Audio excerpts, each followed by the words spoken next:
my beautiful bookish souls. If you are wondering why I'm holding a cup of tea during a book review type video instead of the actual book, it's because of this massive overhaul that I have done for my book review system.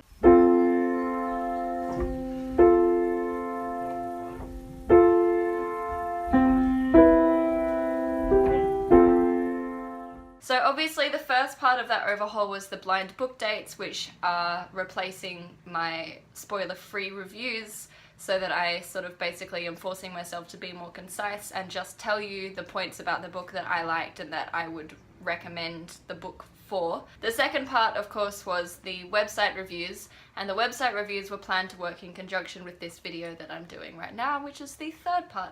So this is the spoiler-filled review part, if you want.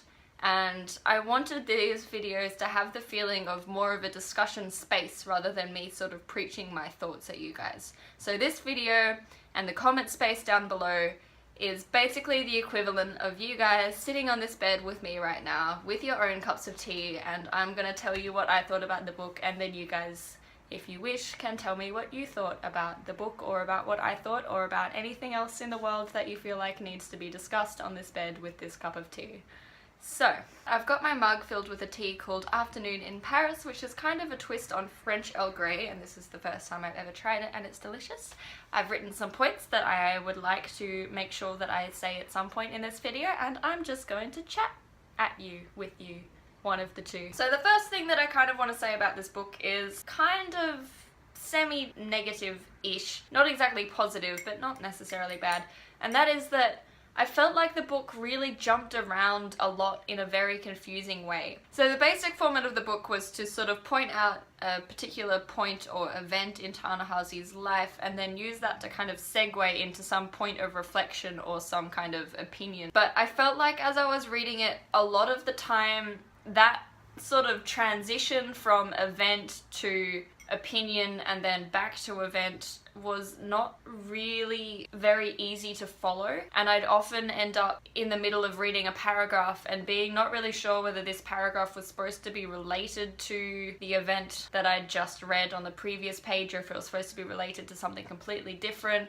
And often these kind of points of opinion would go on for several pages, and I just, by the time I got to the end of that, I couldn't remember what this reflection was triggered by and whether it was relevant or whether I needed to remember what that event was, whether I didn't.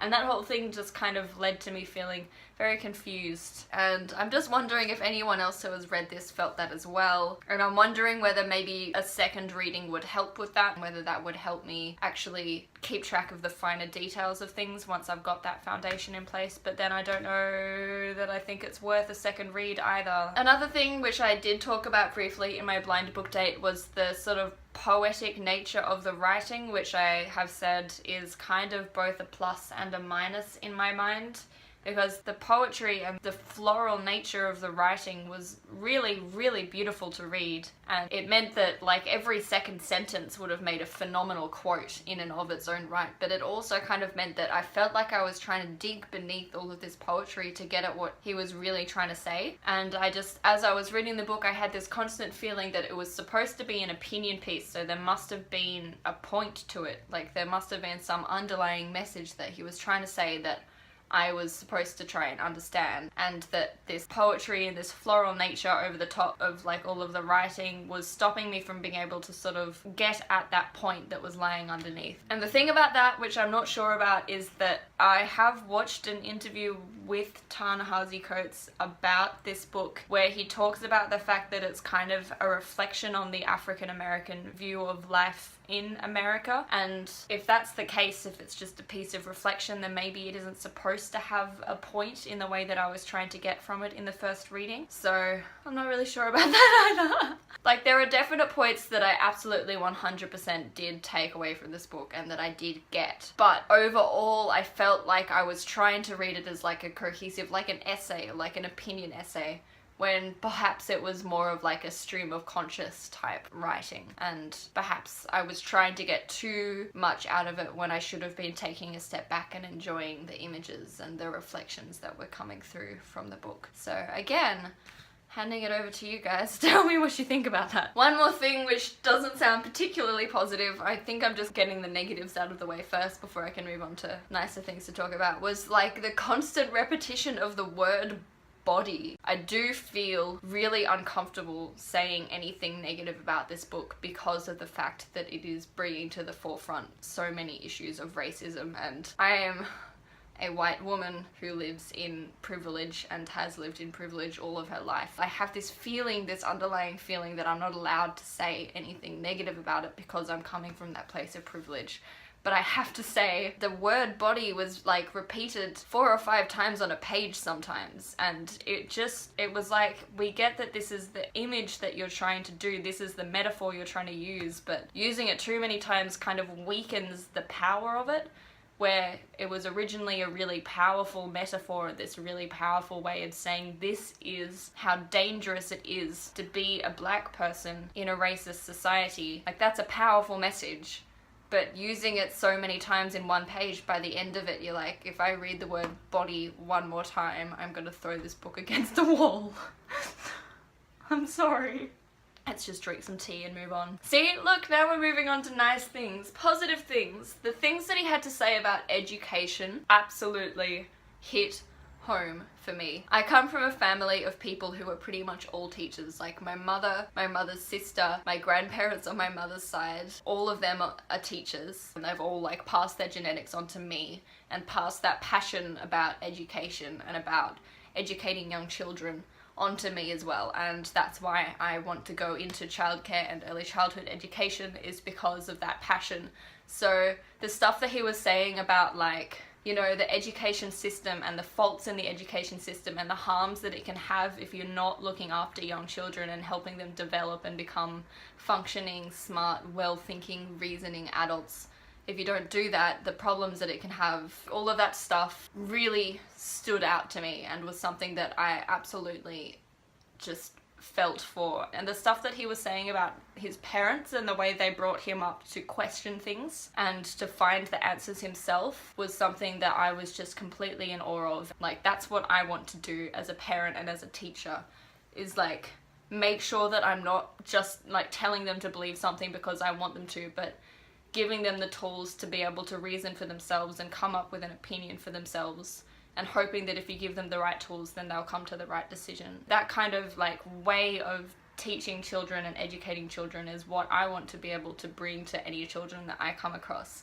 And so hearing him talk about that being the way his parents and his grandmother taught him as a child to grow up, it was so exciting for me. So there we go, there's a positive thing. Yay, discussion time! Now comes the time when I give my answers to the discussion questions. And if you don't know what I'm talking about, then it is because you have missed my website review, which, if you want to talk about these discussion questions, I will link below so that you can see what they are. So the first question that I asked was about the American dream and what Ta-Nehisi Coates sort of paints as the picture of the American dream and the dangers behind the American dream. And I don't want to say too much about this because I am coming to this from the perspective of an outsider. Seeing as most of my booktube friends are from America, I don't want any of you to feel like I'm speaking out of turn or saying things that I don't have a right to say, but I will tread carefully and try and put my opinion out there. So Ta-Nehisi Coates seems to describe the American dream as an excuse for people turning a blind eye to any of the injustices or bad things that might be going on in American society.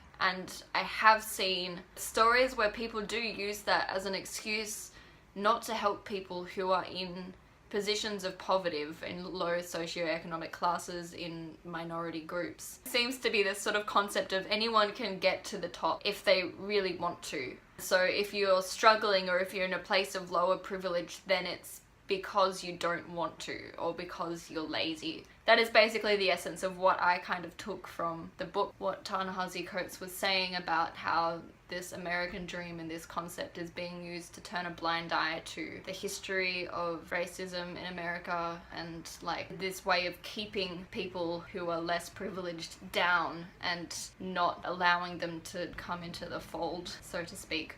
I'm not sure that I'm making any sense now.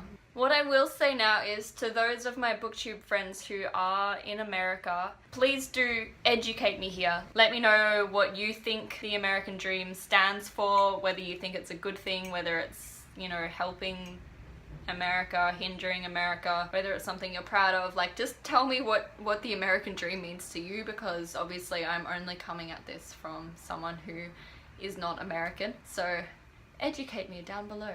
So the second question that I asked in my discussion questions section was about the concept of streets and schools, and the fact that Ta-Nehisi Coates very often refers to streets and schools as two arms of the same beast.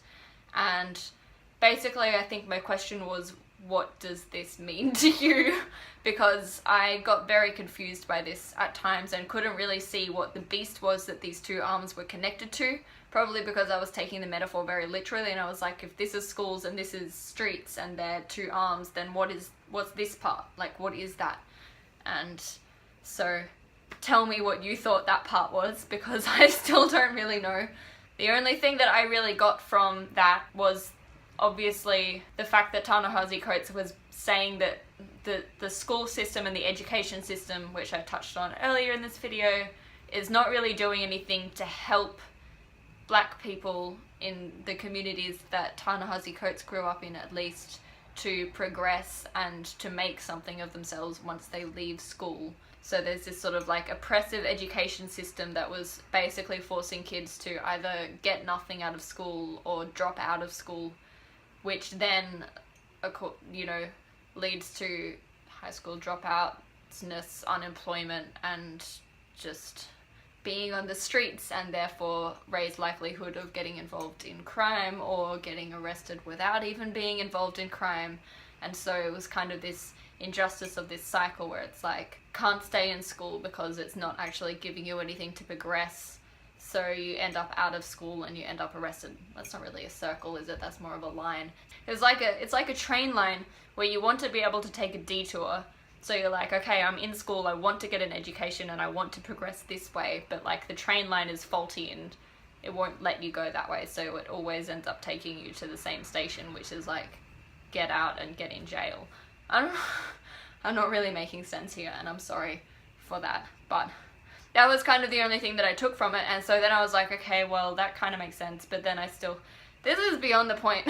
Anyway, that's not really related to my question of like, what is the beast that the two arms are attached to? If you have any opinions on what that beast is, or what you think that beast is, let me know down below, because I literally have no idea. The only thing that I can come up with is like, maybe the government, but I'm not sure. And the final question that I asked was basically just, did you think that this book was supposed to have a take-home message? And if you did, then what did you think it is, or what do you think it is?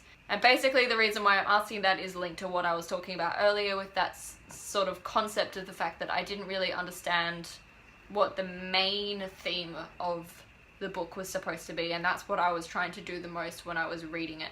Like, I've got bits and pieces of themes that I definitely did pick up on, like the education and obviously like the physical nature of racism as versus to like the systemic nature of it, and the fact that they're kind of intertwined, and the fact that people kind of forget that talking about racism in terms of this massive systemic abstract concept is taking away from the fact that it is actually taking physical human lives and, you know, injuring people.